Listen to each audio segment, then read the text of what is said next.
Now let's talk about functions today. Okay, so we'll start with functions. So let's understand what exactly it is, right?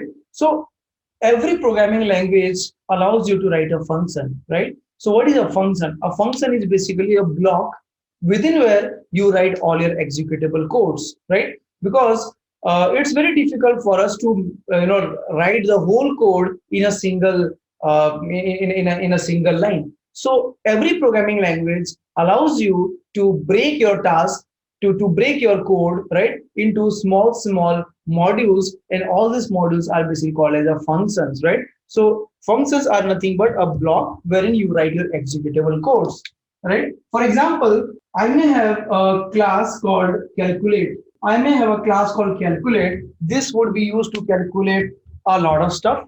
And maybe I would have a function, say sum, right? I would have another function called multiply. I would have another function called divide, and so on, right? So all these functions are used to perform some specific task, right? So when you write a function sum, then you will write your logic to sum two numbers, and again multiply to multiply two numbers. So let's explore more about the functions. So I'll start with my document. I'll refer my document while teaching so that we don't miss anything out. Okay. Now let us start with a very simple function. So let's say write a function to find the maximum of two numbers. Okay. So say define. That the define is the keyword which you use to define a function. The function name would be max. What all it will take? It will take two parameters. So I'll say num1. Let me take the same variable name. Okay, num1 of integer type, num2 of integer type, right? And then what it is supposed to return? See, if I enter 5 and 10, I should get 10, right? Which means it should return me one integer back. So I'll say it will return me integer is equal to, and then the body starts here, right? The body starts here. Now here I'll write the logic something like this. If num1 is greater than num2, okay, return num1, else return num2. So that is what we want to have. Okay, so this is basically called as a function, right? If you look into this. Now let's try to understand the various structure of it. So see, def is a keyword, okay, keyword to define a function. This is a keyword to define a function. Every function would have a def keyword added, right? This is a function name. This is a function name. Okay, and this is what? This is the parameters of the function. This is the parameter of the function, right? So they two, we have these are parameter of the function. That means your function would accept two parameters, right? And this is basically the name of the parameter, right? And this is basically the type of that parameter. Okay, this is the type of the parameter. And now similarly, this is the name of the parameter, a type of the parameter. And what is this int? This int is basically the return type. This is basically the return type. And this equal to symbol is a separator. This equal to symbol is basically a separator, and this separates the body and then the function. So this is your function definition, right? So this is the whole signature of the function, right? And from here, whatever you write, they are basically the body of the function. Is not it? Now the boundary started here and the boundary ends here. Now this is basically your condition, right? What you want to do, and here you are returning some value, right? Again, else you are returning some value. So if you look into this example is very clear. It says, given two numbers, I will return back the largest number. Okay, given two numbers, I'll return back the largest number. That's what this function is actually going to do. So I'll just write it. I'll not write it down. I'll just keep them here. Okay. So say paste. Look into this. You have created a function called max that can accept two parameters, integer type, and it's going to return you back an integer, right? And look into the notes. Note is saying max is the function name. Yes, that takes two parameters, num1 and num2, which are of integer type. After method parameter, we wrote this, right? So this actually talks about the return type. We specifies the return type of the method, and equal to is basically used as a separator. This equal to is basically used as a separator between the function parameters and then the function body, right? And this comes under your function parameter. This is the whole signature of your function, right? So I would say this is the whole signature of the function. Okay. Now here we have to understand one more thing, that we were being told that Scala is a static type language, right? They are not dynamic type language, they are static type language. What do you mean? So see here, in this case, your max function has two parameters, but you have defined that these two parameters would be of int type. Okay. Now here it is mandatory that you let the Scala know that num1 and num2 would be of integer type. It cannot predict, right? It can only predict when you are doing some calculation. For example, if I say, well, x is equal to 10 into 2, right? Then 10 is integer, 2 is integer. 10 into 2 would give you an integer, and it will be able to predict what would be the type of x, right? So what would be the type of x? It would be integer. In those cases, Scala can predict, but Scala cannot predict the type in this case, right? So that's the reason we call it is a static type. So you have to basically provide the type of the variables also here in the function, right? Like if you look into Python, in Python you really don't have to write of int type or of what type. It automatically calculates that based on the runtime variables. Okay, so the Scala compiler does not infer method parameter. Does not infer means does not inject the method parameter, which means you must define the data type of the parameter of function. Scala won't do it for you. Okay, you can call the functions like this. So now you can go ahead and you can start calling this function. You can say 5 and 10 if I pass, I should get 10. And again if I say 10 and 5 if I pass, I should get still 10. And if I pass 10 and 10, I should still get 10. That is what we are trying to do, the max of the two numbers. So the function parameters, whatever you see here, are always constant. This number 1 and number 2, they are always treated as well, and well means constant. You cannot go ahead and change it out, which means this code will not work. The reason is because here what I'm trying to do is I'm saying num1 would take integer, but then I'm trying to say num1 is equal to num1 plus 1. I'm trying to update the value of num1. Okay, but because the num1 is already a constant, this code will fail. Okay, so this code will fail, and this would say you cannot really assign the value to the variable. So let's just try this out.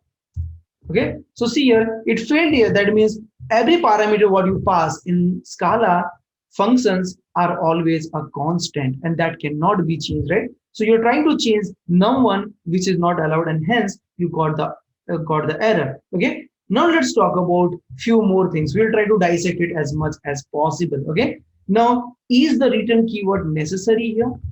Right? So see here, I use this return keyword in both the place. I said if number is greater than num2, num1 is greater than num2, then you return num1, else you return num2. Now the beauty of Scala is it says the return keyword is not required. You can happily ignore it, right? So which means this code should also work as it is. There is no difference. The only difference is we have removed the return keyword. So let's try this out. So if you see, we've removed the return keyword. So what will happen, if this condition is true, then whatever is the result of this expression would be returned back.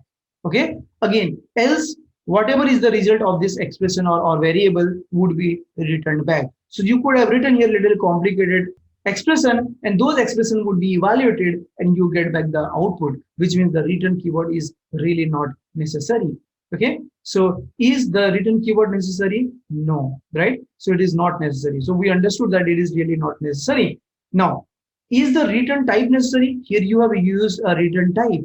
So is it even important to write this colon integer? Let's see. No. If the method body has sufficient expression to make the compiler understand, defining the return type is not necessary. In the below example, we are either returning num1 or num2, which is of integer type. So it helps the compiler to auto discover the return type. What do you mean by that? That means here, if you remove this integer, colon integer, then also it is perfectly valid. The reason is because your expression is complete. You have if condition, you have else condition, and both of them together says, hey, this method is going to return you integer for sure, right? And that's the reason you really don't have to write a return type. Okay, so let's try this out. This should also work same, right? The only difference is we have removed the return keyword from here.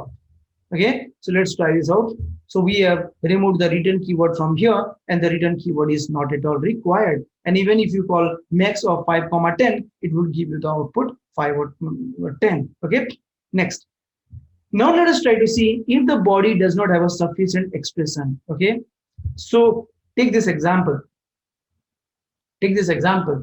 In this case, if you see, define max num1 num2, right? And my condition is if num1 is greater than num2, then you return me num1, right? But I have not written any, but I have not written here the else part, right? So in this case, what will happen? If you're working with Scala 2, then what will happen? The common parent, right? So understand, remember the concept of common parent. Num1 is what? Integer.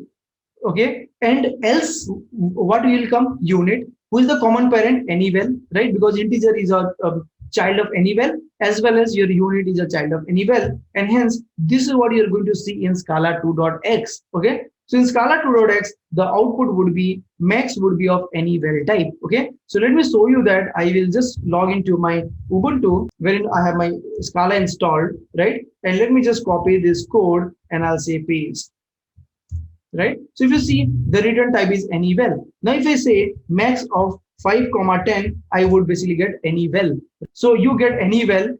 Okay, and then even if I say 10 comma 5, then also I'll get anyval. Okay, so see here, in this case, what happened is max 5 and 10, I passed 5 and 10. So what happened is this if condition was not satisfied, it went to else part. And in else, what you have? Unit. So it returned you back unit. It said, I did not find anything. It returned you just a unit. Okay. Whereas when you said max of 10 and 5, so 10 and 5, 10 and 5, 10 is greater than 5, of course, yes. And then it returned you num, and hence you got here 10, right? Because it returned you an integer. So in the first case, it returned you a unit because else condition was executed. In the second statement, it returned you 10 because the if condition was executed. So that's what it behaves, right? So we saw that when you say max of 5 and 10, it gave you nothing. And then when you say 10 of 5, then it returned you 10. Okay.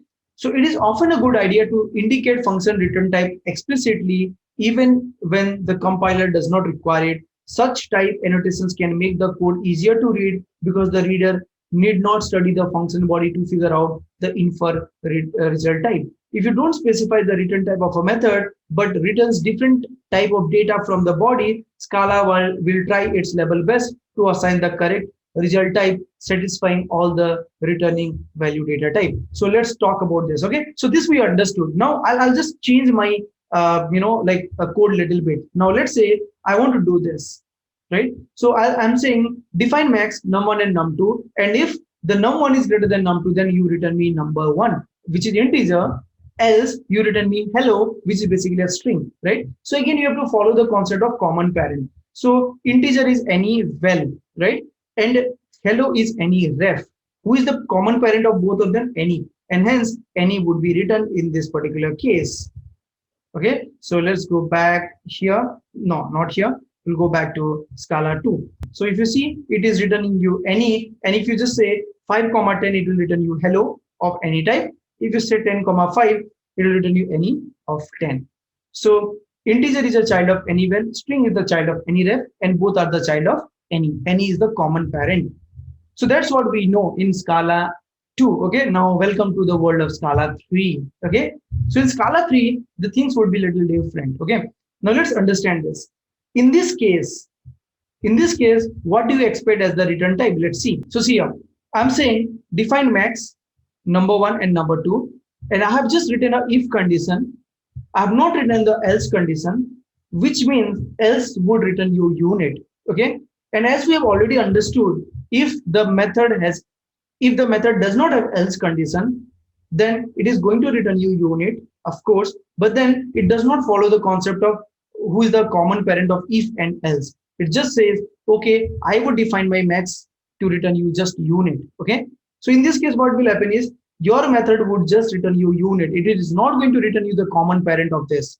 Understand the difference. It is very, very important. Okay, so now if I say max of 5 comma 10, right, So if I say max of 5 comma 10, it will not print you anything because it is just returning your unit. It is going here. It is going here, but then nothing is getting returned from this case, right? If you just put a print, then you'll see those things are printed on the screen. But when you just try to return it back, it does not return you num1 because the method signature has become unit. Okay, and hence whatever you're trying to return would not have any value. So they would be just unit. Now similarly, if I say max of 10 comma 5, it also will not print anything. But let me try to do something like this. I'll say print me whatever you are actually getting.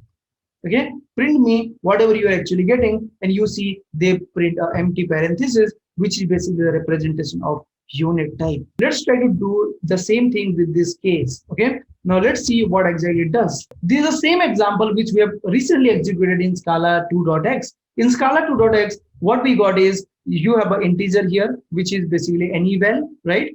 And you have a string here, which is basically any ref. And who is the common parent? Any. And if you saw it, we just saw it a little earlier that both of them were returning you any because the any is the common parent between these two, right? But then in Scala, they have introduced a new trait called matchable. Okay, it has introduced a new trait called matchable. So in those cases, it returns you a matchable. It does not go and find out the common parent. It just goes and returns you a matchable, and this matchable can hold both the data. It can hold the number as well as it can hold the string. Okay, so let's try this example. So I'll just say max of 5 and 10. Okay, and what it is going to return you is it's going to return you hello. Why? Because of the else condition. So I got 5 and 10. 5 is greater than 10? No. So it went to else part. And what is it is going to return you? Hello. But it's going to return you hello as a matchable. Okay. Similarly, I'll say 10 comma 5. And now you should see it returning number 1, that is 10. And they are also written as a matchable. Okay. And then if you want to store this value, you can definitely store it like this. Well, result equal to max of 10 comma 5. So what it is going to return you? It is going to return you 10, but they would be stored in a matchable type.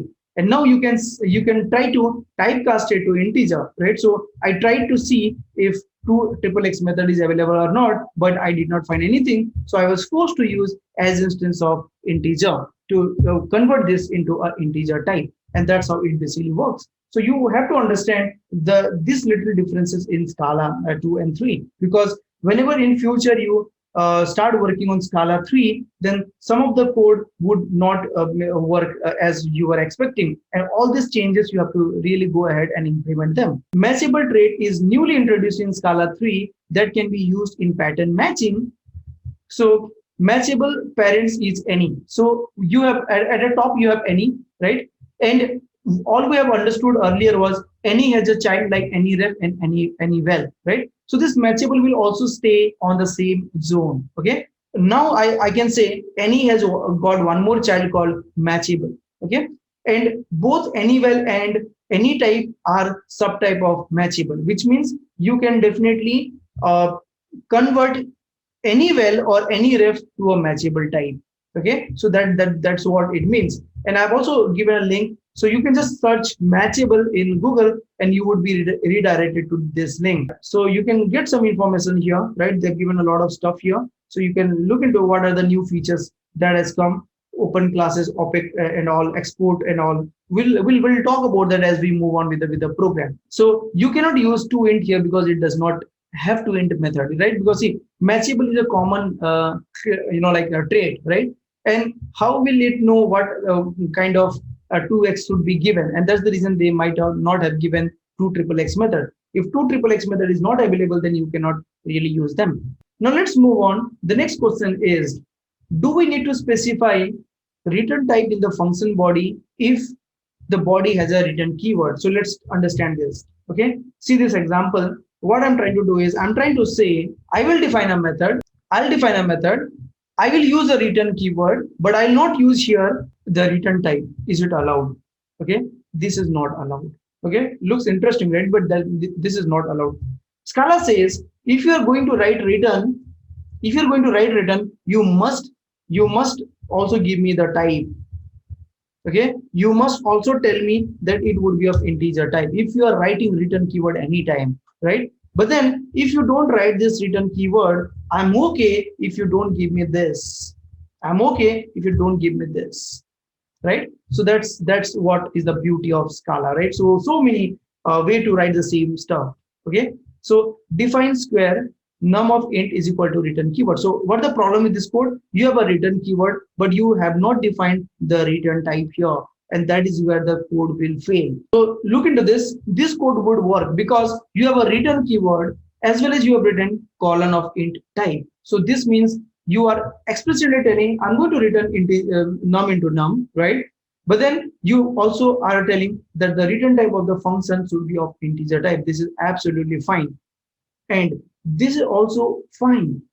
You don't want to write return keyword, don't write it. But it's okay to not even have it over here. So this is what you can do at your best. This is what you can do at your best. So if you do this, then you can, of course, call, we have done this. Now you can, of course, call square method by passing any value, 5, 10, 15, whatever, and it gives you a result 25. Now let's move on. Now the next question is parenthesis necessary while defining a method? We have already seen that it is really not necessary, right? So see here, it was not necessary to write the parenthesis. We did not use the body, right? So let's try this out. So this is on Scala 2. So wherever I see there is little difference on Scala 2 and 3, I'll write it like this, okay? So we all know that in this case, you are returning what? Num. Num is basically any val, right? And this any val, and otherwise what will be written? Unit. So what will happen? Any val and unit, like this integer and unit, the common parent is any val, and hence you get any val, no doubt at all. That's what it works. That's how it works in Scala 2, right? So whenever I see Scala 2, I'll go to VM and let me execute it here. Okay, now similarly, I'll try to do the same thing on Scala 3. So in Scala 3, what are you going to get? Unit, because your else condition is returning you unit, and if the else condition is returning you unit, the whole method would return you back a unit. So let's go back and say paste. So it returns you a unit type. Now let me try doing like this.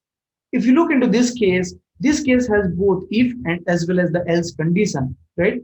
You have both if as well as the else condition, and hence the result is very clear that if the condition is true, I'm going to return number 1.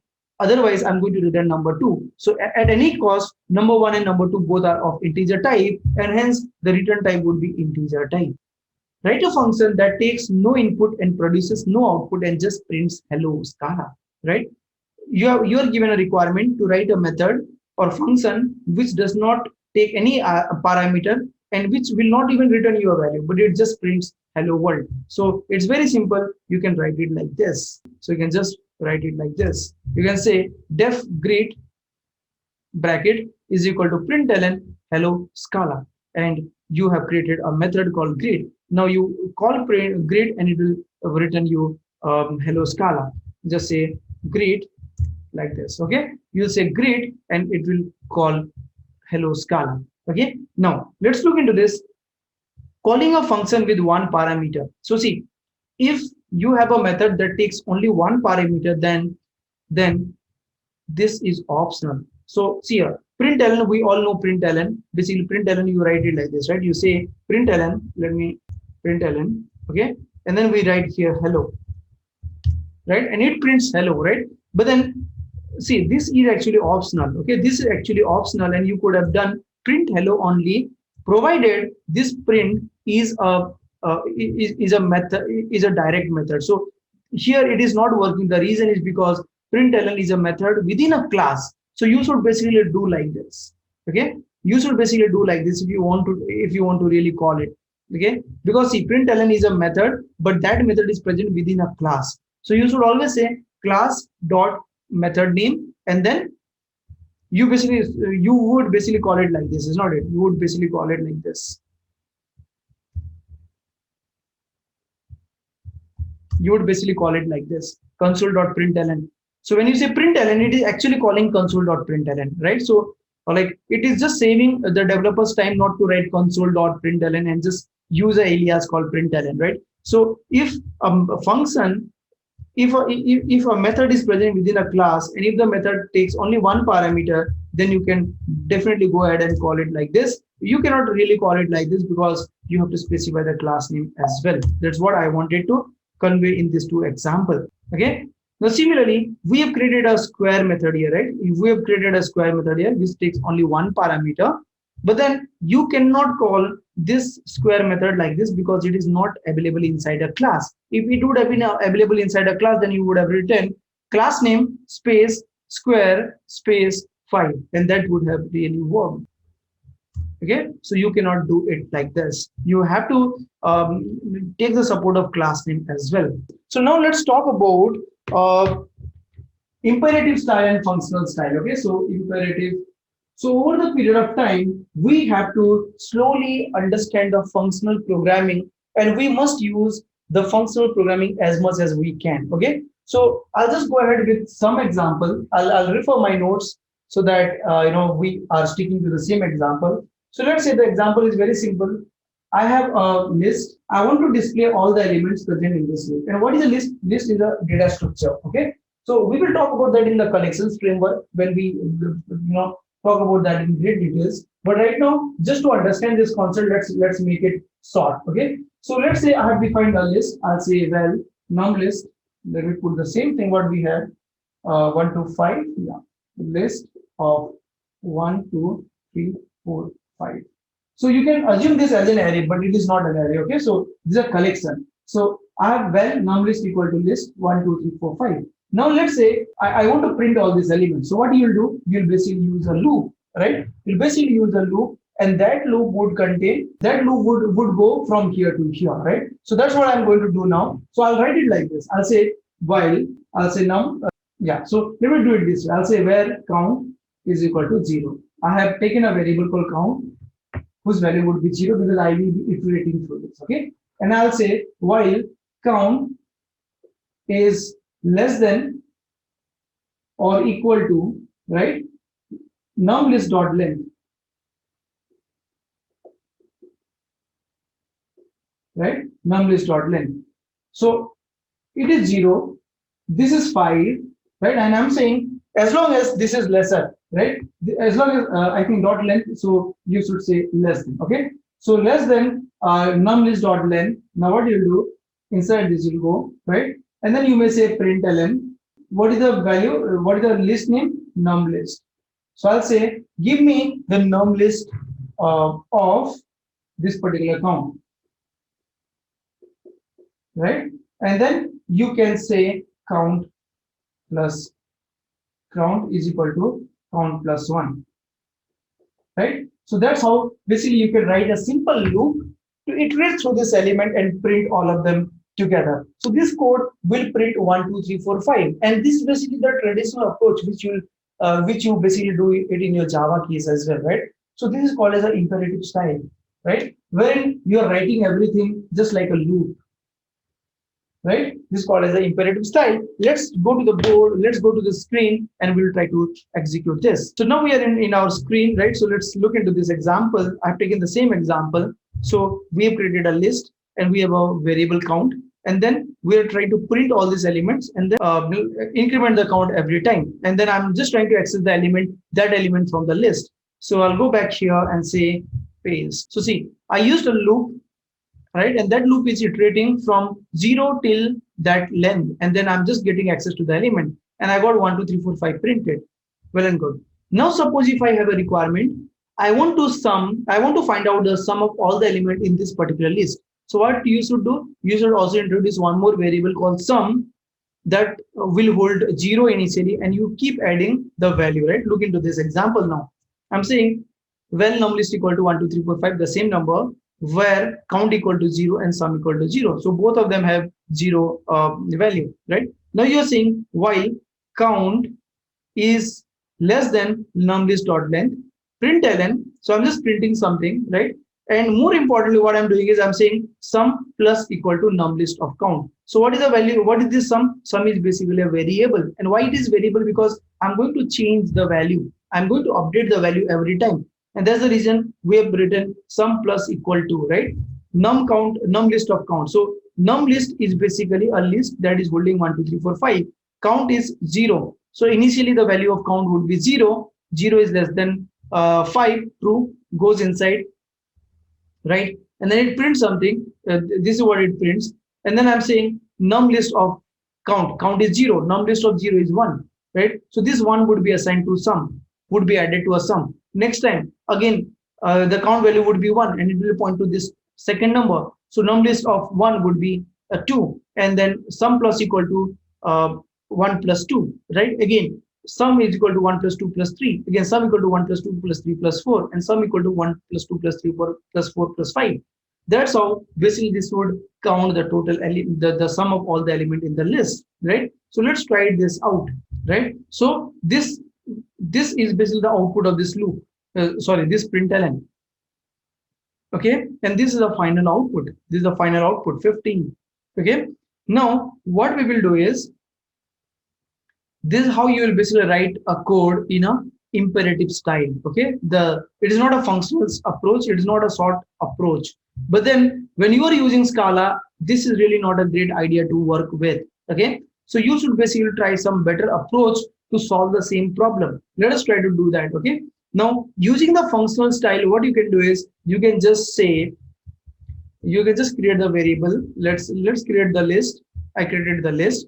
Now you can basically write either this, right? See here, num list dot for each. For each is a loop which will iterate automatically. You don't have to write while loop. For each num is equal to println of num. So what it is doing, it's saying I'll start iterating through each element. Okay, and each element, let the element be assigned here, and then I'll just get the value and then just print it on the console. So this prints you 1, 2, 3, 4, 5. Now the same thing can also be written like this. The same thing can also be written like this if you want to write it in a bigger approach. So you can say num list dot for each num of integer type. So see, the only difference is here we have dropped this colon int and we've removed this braces. Otherwise it is same, right? So you can also write it like this. But you want to write it little short and crisp, then this is what you can do, right? Num list dot for each println. This is what you should basically use, a sort approach. Okay, so that's how you can basically print all the elements in the list without taking a lot of effort. Without doing a lot of effort, because as we all are a programmer, a simple mistake here, right? You may sometimes say less than or equal to, and a simple mistake would create a lot of trouble for you. Okay, that's what you can do. And now if you want to say sum of all the element in a list, right? So what you could do is you could probably do it like this. You can say num list is equal to list of 1, 2, 3, 4, 5, and I'm saying num list dot reduce underscore plus underscore. What are they? We will be learning that in great detail as we move on with the functions. A lot of functions we will cover as part of this program, right? So right now I'm just trying to give you a heads up that how beautiful the Scala can help solving your problems, right? Now think about this line versus this line, right? Now think about it. Somebody will have to really understand what is actually happening here, is not it? But then you really don't have to understand what is actually happening here. You understand that, okay, the two numbers are basically getting added. Okay, so we will talk about this in great detail as we move on, not immediately right now.